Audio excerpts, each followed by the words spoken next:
Je suis trop contente de t'avoir et Bah, c'est puis, chouette. ouais, ça fait trop plaisir. Bah, j'ai des petites questions du coup pour toi par rapport à ton parcours. Alors j'ai beaucoup écouté des podcasts, du coup j'ai pas trop envie de faire, des trucs un peu redondants où, on connaît effectivement, ton parcours. Donc pour tous ceux qui voudraient connaître le parcours de Betty, on va dire, allez regarder tout le contenu qui existe déjà Ouais.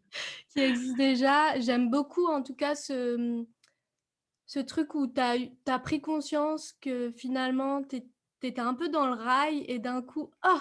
Il y a un événement dans ta vie qui te fait: «Non mais en fait, j'ai envie de kiffer ma vie». Alors c'est comme tu disais, moi j'étais sur des rails, c'est-à-dire, j'ai toujours été, comme la bonne élève. J'étais la bonne élève, j'ai fait des longues études et je me suis retrouvée dans une entreprise où, une entreprise multinationale qui est hyper connue, dans le monde et puis Mmh. j'ai commencé à faire, tu sais, mon bonhomme de chemin avec, ben, peut-être, l'ambition puis la niaque qu'on peut sentir aujourd'hui en moi et qui Ouais, était peut-être un petit peu relationnel. différente parce que du coup dans l'entreprise, tu as quoi? Tu as envie de monter dans les échelons, tu as envie d'avoir plus de responsabilités. Puis à un moment donné, je suis arrivée, à un niveau de responsabilité où il y avait voilà, j'avais des postes au niveau mondial, donc j'avais beaucoup d'impact, le job commençait à avoir de moins en moins de sens pour moi. Tu sais, j'achetais de l'informatique à un moment donné, puis je Ouais, négociais des contrats pendant 9 mois et j'étais là: «Je sais plus trop à quoi je contribue». Tu sais, je sais plus, je vois plus le sens là. On parle de compliance, des trucs dans le cloud, de machin, donc il y avait ce truc-là qui s'est passé, une perte de sens, on va dire déjà, par rapport à mon job mmh, et c'est à ce moment-là que j'ai perdu ma tante, ouais, qui était comme ma deuxième maman et qui était tellement proche de sa retraite finalement et qui est partie d'une maladie en plus, enfin voilà, elle était malade pendant 2 ans et puis quand elle est partie, ça a été, moi à l'âge adulte, à 35 ans, ça a été mon premier deuil. Il faut dire les mmh, choses comme elles sont. J'ai mmh, eu la chance de ne pas perdre beaucoup de gens dans ma famille et ça m'a fait comme un réveil quoi. Parce que mmh. je me suis rendu compte à ce moment-là que, bah, si elle, elle pouvait mourir, moi je pouvais mourir. C'est bête, hein, mais c'est Ouais, comme ouais.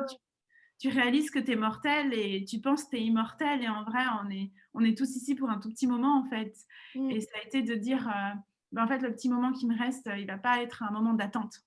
Ça va pas être un moment où je vais continuer à attendre mes vacances, où je vais attendre mon week-end pour vraiment profiter de ma vie et kiffer et ça a tout remis en question. Après, c'est clair que ça s'est pas fait en un jour parce que, bah, il y a tu te crées comme un truc, tu sais, bah, autour ouais. de ta vie où il y avait une sécurité, il y avait comme un confort, une prison dorée. Moi, j'aime bien dire que là où j'en Mmh, étais, moi, c'était la mmh, prison dorée parce que tout allait bien, en fait, dans mon job. Mon chef était sympa, j'avais des bons collègues, j'avais des super conditions et tout mmh, mmh, et mmh. ça a été de de trouver cette force à l'intérieur de moi de dire, en fait, «Je veux pas avoir de regrets». Tu sais, je veux pas arriver à Mmh, un mmh, certain mmh. âge ou au bout de ma vie et me dire: «Ah, si seulement j'avais essayé! Mais oui, si j'avais essayé, en fait, Betty, tellement bête!» Et c'est à ce moment-là qu'il y a vraiment des choses qui se sont décantées et que j'ai osé, partir. J'ai osé Mmh. prendre cette décision-là. Hem et dès que j'ai été baignée dans le truc de l'entrepreneuriat, dès que j'ai lancé mon premier projet, c'était bon, quoi. J'avais goûté au truc qui, je pense, était en moi depuis toujours et que à qui je donnais vie, en fait, finalement. Oui, effectivement, tu parles dans certains interviews que tu es passée par, par la case ciment à un moment donné, Ouais, ça en c'est même temps que ton job, donc effectivement, tu disais qu'il y avait toujours cet élan de l'entrepreneuriat. ouais, c'était déjà bien présent. J'avais lancé une boîte de distribution de carreaux de ciment, dans c'est comme du carrelage. C'était pas C'est vrai que tu dis ciment, je suis là: «Ouais, c'est vrai, j'étais dans le ciment» Ah ouais, je l'ai dit comme ça, mais et ouais, non, non, mais tu as raison et du coup, oui, j'avais ce truc-là sur, tu sais, lancer le projet, ça m'avait tellement excitée. Tu sais, j'ai trouvé mmh, ça génial, de faire le site internet, de choisir ton branding, de donner un nom au truc, donc il y avait déjà ce truc qui était présent sur l'impulsion des débuts des projets et puis je me suis rendu compte finalement que la suite, une fois que tout était en place, stabilisé et que, il fallait choisir, la couleur et la forme, tu sais, genre le motif qu'elle voulait avoir sur ses carreaux, j'étais là: boring, en fait. Moi, ça m'intéresse pas de faire ça avec vous. Donc, mmh, à ce moment-là, j'ai pris la décision d'arrêter ce projet-là. J'ai continué dans cette vie, professionnelle. Il s'est passé ce que tu sais, mmh, ouais. Et puis voilà, après c'était parti, quoi. Ouais, du coup, j'ai envie de faire un peu une question, comme tu aimes le faire dans tes coachings, où tu parles de résultats d'avant et après, la transformation que tu fais faire à ton client. Ouais. J'aimerais qu'on le fasse avec toi et sur ton OK. parcours. Donc sur Yes. ton parcours, donc quand tu as commencé parce que moi j'ai commencé à te suivre il y a 1 an, il me semble, 1 an et demi, où tu étais déjà un peu sur, le branding et aujourd'hui, maintenant, est-ce qu'on peut faire, le résultat? Comment tu te sentais avant? Quel a été un peu tout, tu vois, ton process transformationnel? Parce que je sais bien qu'il y a à la fois une transformation sur, on apprend à connaître notre client, mais il y a aussi beaucoup la transformation intérieure. Quel était mon état d'esprit avant? Quel est mon état d'esprit maintenant? Yes. Ah, c'est hyper intéressant comme question. Du coup, je me la pose pas souvent, donc c'est intéressant que tu me la poses, aujourd'hui. Je pense qu'avant, il y avait comme un aspect, heu, de concurrence. Tu sais, il y avait comme ce sentiment de concurrence. À cette époque-là, hein, quand je me reprojette Mmh, mmh mh. il y a quelques mois, enfin une année et demie, il y avait comme, puis sur le branding, c'était hallucinant à quel point j'apportais mon focus là-dessus, tu vois? Et je voyais des nanas sortir, des brandings, puis j'étais là: «Hey, pourquoi elle est pas venue chez moi?» Tu sais, j'étais comme ça, j'étais en observation, OK. puis en fait, c'est assez drôle parce que quand tu portes ton attention sur quelque chose, tu le vois partout. Partout. Ouais. Donc je voyais tous les brandings des gens qui m'avaient posé des questions, qui étaient venus dans mes MP, qui me disaient: «Ah, un jour je voudrais travailler avec toi», puis finalement ils allaient chez quelqu'un d'autre. Puis j'étais là: «C'est pas possible!» Donc il y avait ce truc-là qui était fort et que j'ai transformé. Et Mmh. maintenant, tu vois, je vais pas aller regarder, telle cliente qui m'a parlé, finalement elle a travaillé avec je sais pas qui. Mmh. Ça, c'est fini, tu sais. Ça, c'est quelque chose que j'ai Du coup, totalement quand tu dis éliminé. transformer, c'est que tu regardes finalement, tu portes Ouais. plus l'attention dessus, en fait? Non, ouais, je porte plus OK. l'attention, là-dessus du tout et c'est aussi, beaucoup neutralisé, en fait, au niveau des émotions. Il y a pas d'émotion associée à ça. Parce que Mmh. je suis OK. tout à fait OK, donc tu vois, il y a eu un vrai réalignement avec ça, sur le fait que c'est OK d'aller bosser avec plein d'autres gens et puis, c'est vraiment rentré dans mon discours et c'est rentré dans mon discours intérieur de dire: «Finalement, on est toutes, tous, pas forcément concurrents, en fait». Tu sais, on est complémentaires. Moi, je vois vraiment cet aspect-là de la complémentarité et que, surtout dans ce monde du coaching, chacun et chacune d'entre nous, avec ce qu'on apporte, avec notre énergie, avec qui on est, avec la transformation qu'on va partager, bah, finalement, il y a une complémentarité qui existe parce qu'on est tous uniques. On va Mmh. rapporter un petit truc unique qu'on va activer chez notre client, puis il y a quelqu'un d'autre qui va apporter autre chose. Et Mmh. puis, ces deux choses qui se complémentent, ben, ça fait que cette personne, elle se trouve, elle, de plus en plus, elle gagne confiance, elle est de plus en plus alignée. Donc, je crois vraiment sincèrement aujourd'hui dans la complémentarité et je ne crois plus dans la concurrence. Mmh. Oui, il y a eu ce changement interne qui est quand même relativement fort. Comme tu le dis aussi, ça me rattache au, bah, quand je sais vraiment quel est mon talent, finalement, je sais que je vais attirer les personnes à moi et on est tous un peu clients de tout le monde finalement. Absolument. Bah, tu pourrais aller, chez n'importe qui, en fait. Et c'est OK. Et ça veut rien dire à propos de moi, tu vois? Ça veut rien Mmh. dire, à OK. propos de moi. Donc il y a ça qui a été transformé. Mmh. Il y a eu aussi, ben, ça fait un peu un lien, c'est un micro thème de ce sujet-là, c'est la copie. À ce moment-là aussi, il y avait, eu aussi une observation sur, tu sais, les noms des programmes qu'on peut donner, le type de programme qu'on peut délivrer. Donc, Mmh. c'est ce que je te disais avant. Alors, mettons que tu fais une transformation sur le money mindset et que moi, d'un seul coup, je veux faire un programme sur le money mindset, bah, d'un seul coup, j'ai l'impression que tout le monde faisait du money mindset. Et ça me Mmh. bloquait, moi, sur le fait de proposer des choses, en fait. Parce que je me Mmh. disais: «Mais vu que c'est proposé partout déjà, en quoi moi je peux amener quelque chose de plus, de différent?» et cetera. Donc tu vois, j'allais vraiment chercher des trucs, qui finalement quand je me rapproche de ce truc-là de on est tous uniques, tous complémentaires et c'est OK, mais en fait, il peut y avoir 150 000 programmes de money mindset, c'est OK, en fait. Parce que ce ne sera pas du tout la même chose que tu vas pouvoir, tu vois, aller chercher chez les uns et les autres. Donc Mmh. ça, c'est un micro point, je pense, qui est associé à l'autre point. Mmh. Il y a eu cet aspect aussi qui a beaucoup transformé sur, tu sais, se voir comme on est. Moi, j'avais l'impression à ce moment-là que plein de gens me disaient: «Ah, tu es tellement inspirante, tu es tellement puissante». Puis moi, j'étais là: «Tu peux me traduire ce que tu entends par là? Parce que moi, je vois pas trop ça». Tu OK. vois? OK, C'est ouais. assez dur. Donc Ouais. j'allais chercher cette reconnaissance à l'extérieur, puis je la comprenais pas. Donc Mmh. elle était pas inscrite à l'intérieur de moi parce que j'allais calibrer sur le regard des autres, j'allais calibrer sur l'avis des autres, sur les commentaires, sur les likes, tu sais, toute cette recherche externe que tu peux avoir vis-à-vis de la reconnaissance. Et finalement, aujourd'hui, quand je regarde, ça n'existe plus non plus. La reconnaissance, elle est à l'intérieur de moi. C'est le jour où j'ai reconnu ma propre puissance, le fait qu'effectivement, il y a peut-être des aspects de mon parcours ou de mon mindset qui peuvent être inspirants pour d'autres. Quand Mmh. ça, je l'ai ancré en moi, ça a fait une énorme transformation par rapport à tous ces aspects-là. Donc, tu Mmh. vas plus chercher la validation à l'extérieur. Tu n'as plus besoin de ça. Tu navigues après avec ta propre validation interne. Bien sûr, il y a des challenges. Bien sûr, il y a des moments où tu te reposes la question, où Mmh tu mh, mmh. es là, ouais, je suis bien légitime sur ce truc-là et tout. C'est normal, tu sais, ça passe, c'est des étapes qu'on traverse. Mais maintenant, ça va beaucoup plus vite, en fait, pour les traverser. Je me reconnecte à ma vision, je me reconnecte à plein de choses. Et puis, je suis reboostée et je suis repartie. Donc, ça, pour moi, ça a été aussi un énorme shift que de dire que je reconnais ma propre puissance avant d'aller la chercher dehors, tu vois. Et Mmh. je trouve que quand nous, on reconnaît notre propre puissance, bah, c'est assez fou parce que finalement, la reconnaissance extérieure, elle change aussi. Parce Mmh. que ce truc-là, c'est perçu. Et Mmh. c'est pas forcément un truc qui est, je pense, qui est concret, qui est facile à expliquer ou à tenir, tu vois. Mais il y a comme un changement dans notre posture. Et Mmh. ça, et Ouais. je crois que les gens, ils le sentent. Ouais, Ils ouais, le sentent, ouais. ouais. Ouais, je te suis je te suis assez là-dessus.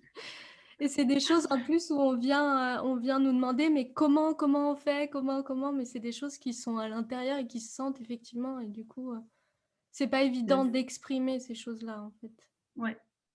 Et puis peut-être un grand changement aussi, ça a été de m'ouvrir sur des possibles plus grands, tu vois? Par rapport à ce que tu peux observer. Alors, si par exemple je parle juste de résultats, par exemple de chiffre d'affaires, ben, à un moment donné dans mon business, mon possible, c'était: «OK, je vais aller jusqu'au 10K par mois». Tu sais? Mais 10K Ouais, par c'est mois, ça. ça c'était le possible, tu sais? C'était le saint graal du possible. Et puis, quand tu arrives à un certain, bah, quand tu atteins tes 10K, tu es là: «Ah, c'est tout?» Donc en fait, c'est comme un chemin de normalisation. C'est une Mmh. transformation de normalisation par rapport à certains résultats que parfois on peut mettre sur un piédestal. On peut mettre aussi certaines personnes sur un piédestal par Mmh. rapport à leurs résultats. Et Mmh. moi, ça a été d'être au contact de plein de femmes et d'aller chercher cette inspiration à l'extérieur. Aussi de dire: «OK, c'est possible pour elle». Puis en fait, ça a l'air d'être quelqu'un de comme moi, tu sais? Genre, Mmh. entre guillemets «normale», si je peux dire que je suis normale, selon ma normalité, tu sais? Ouais, Je ouais, ouais. trouvais que je pouvais connecter avec ces personnes-là et d'un seul coup, oui, ça a normalisé certaines choses.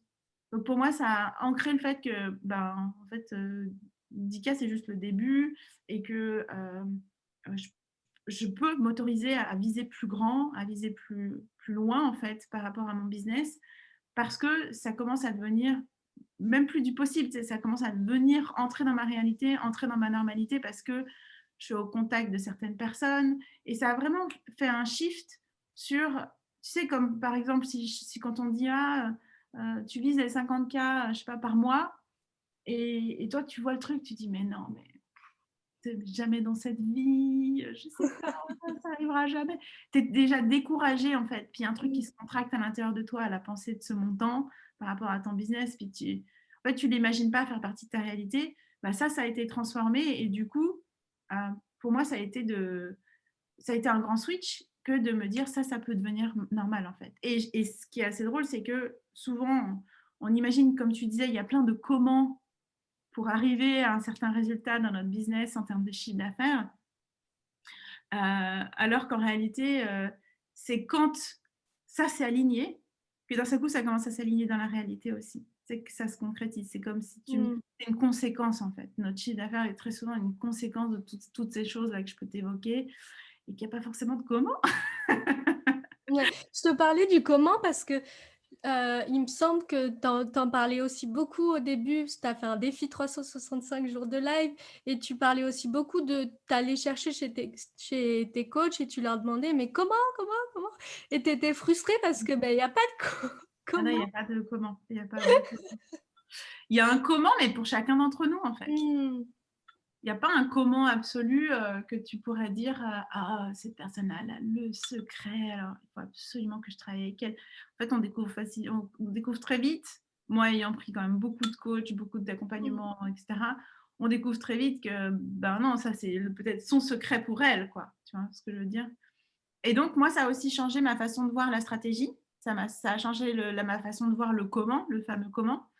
Et j'ai moins j'ai pas du tout cette posture aujourd'hui. Peut-être que je l'avais avant, je sais pas. Cette posture de j'ai la solution, méthode A plus B pour toi. Mmh.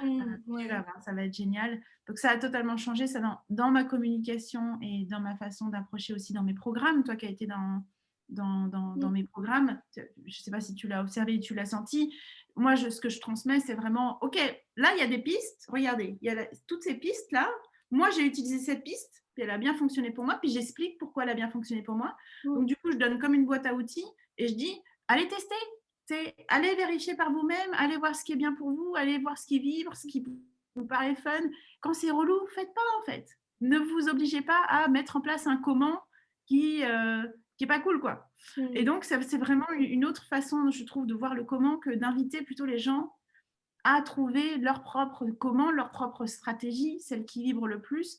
Quand ça, on touche du doigt ce truc-là et qu'on se fait un petit peu notre recette secrète à nous, ben c'est là où ça commence à, à donner des résultats quoi finalement Mmh. aussi. Donc, et tout ça, pour moi, c'est pas qu'un mélange d'actions en plus. C'est, on pourrait dire, tu fais A, tu fais B, tu es vraiment dans le faire. C'est un mélange entre qui je suis, qui je veux incarner, ma vision, comment je me dirige à travers les situations difficiles, par exemple, dans la vie d'entrepreneur, Mmh. et le concret, les actions que je mets en place, que j'ose mettre en place pour essayer, ne serait-ce que pour essayer ou pour vivre le truc et me dire ça me plaît ou ça me plaît pas. Mmh. Et donc, pour moi, c'est vraiment un mélange en plus d'un comment un peu compliqué entre du faire et de l'être. Ouais. Parce que quand tu es que dans quand tu es que dans l'être, ben, concrètement, il Moi, se passe j'ai quoi? un Il se passe pas grand Ouais, c'est ça, j'ai un peu de mal à comprendre comment ça peut bien se passer. Enfin, comment ça peut se passer. Il y a un peu des 2 qui Oui, font, quoi. après, après, ça peut être une façon de voir notre vie. Est-ce que dans le business, c'est la façon qui nous permet vraiment d'obtenir des résultats? Quand j'observe Mmh. les personnes qui cartonnent, c'est cet équilibre-là en fait qui Mmh. existe. Mmh. Je mets en place des choses qui sont alignées avec qui je suis en fait. Mmh. Il y a ce truc-là qui fonctionne bien. Mmh. Yes. J'ai Yes. J'avais une question qui était venue et puis elle est repartie, Ah donc mince, d'accord. elle va revenir. Ouais, elle va revenir. OK, d'accord. Donc, ouais, ton avant finalement, c'est plein de petits points qui font qu'on va vers le après. Si c'est bon, elle est revenue, ma question. Yes. Tu disais effectivement qu'on ressentait l'énergie chez les personnes. Et moi, au début, tu vois, quand, je te suivais, je sentais que, que derrière, il y avait pas trop de ventes, tu vois, derrière tes programmes. Comment est-ce que tu as géré ça? Parce que, bah, maintenant, tu cartonnes, tu vois? Et du coup, c'est assez difficile quand on fait appel à des personnes qui sont, clairement, tu fais appel à des personnes qui sont connectées, tu accompagnes des personnes qui sont dans tout ce qui est coaching spirituel. Et de gérer ce truc où, finalement, on voit un peu qu'au début, il y a un petit peu de vente, mais on sent que ça ça patouille un peu dans la semoule et Mhm. qu'après comment tu as géré, tu vois, le avant, après ça? Tu dis par rapport à moi, ma propre perception du truc, ou Ouais, par rapport à peut-être la légitimité ou la difficulté de le vivre, c'est quoi l'aspect que tu voudrais que je claircisse? comment tu as fait pour gérer ce moment-là et qui fait que maintenant tu es là aujourd'hui, tu vois? C'est un peu Yes. encore le point A, le point B. Ouais. Euh, Moi, j'ai envie de te dire, c'est un peu la façon dont on se dirige dans ces moments qui sont difficiles. Ouais, c'est ça. Et ce que j'ai compris, en tout cas pour moi, c'est que on a comme des moments de bascule. Oh là, ça va pas du tout. Puis quand on a ces moments de bascule, on va commencer à aller dans des schémas. Mmh. Typiquement, moi, mon schéma, c'était j'allais contrôler encore plus mon business. Vu qu'il n'y avait pas de résultat comme je voulais, c'était allez, je vais en rajouter, je vais peut-être faire encore plus de choses. Puis je me disais, mais comment je peux faire plus? Donc, je basculais dans le faire, je basculais dans le contrôle, OK. qui est insupportable. Tu sais, c'est insupportable. Tu peux pas Ouais, bah, contrôler les gens, tu peux pas je me contrôler le reconnais business. vachement. Tu sais, c'est horrible, quoi. Tu peux pas contrôler que quelqu'un a regardé ta story, a liké ta story et te dire: «Mais pourquoi il a pas acheté? Tu sais, pourquoi il a pas acheté?» C'est des questions que tu te poses quand tu as le temps, en fait. Donc moi j'ai vraiment identifié ce truc-là et c'est vrai qu'au début, c'est comme, j'avais donné cette image-là où, tu sais, on est comme des arbres, puis on est ancrés dans Mmh. la terre et puis on va traverser des tempêtes. Tu sais, il y a une grosse tempête qui va arriver, puis au début, on est vraiment genre, tu sais, on se fait vraiment balloter, presque on va par terre, en fait. Et puis la tempête, elle est là, puis vu qu'on se fait balloter, puis que ça va jusqu'à par terre, bah, il nous faut 1 semaine, 2 semaines pour s'en remettre. Tu sais, c'est long, c'est laborieux, on va chercher, on s'en sort pas, tu sais, et l'arbre, il est vraiment genre, il est pas bien, quoi. Et il se remet genre difficilement. Du coup, c'est comme cette image de l'arbre et puis je me rends compte que au fur et à mesure des tempêtes, parce qu'il y en a eu, Mmh. bah, l'arbre, il bascule un petit peu moins. Ou Mmh. s'il bascule, il se remet un petit peu plus vite sur pied, tu vois? Mmh. Et ça m'a vraiment aidée à tenir que d'observer ça, que de bah, au début, j'étais au fond du trou, pendant longtemps, hein, comme je te disais, puis c'était profond, le trou était profond et l'arbre, il était vraiment par terre. Puis au fur et à mesure, je me suis rendu compte que: «Ah bah tiens, ça revient. Ah OK, bon bah, d'accord». Donc je me rendais compte des moments où je basculais sur le contrôle, où je rebasculais dans le faire, où mon mindset, il était au plus bas et cetera.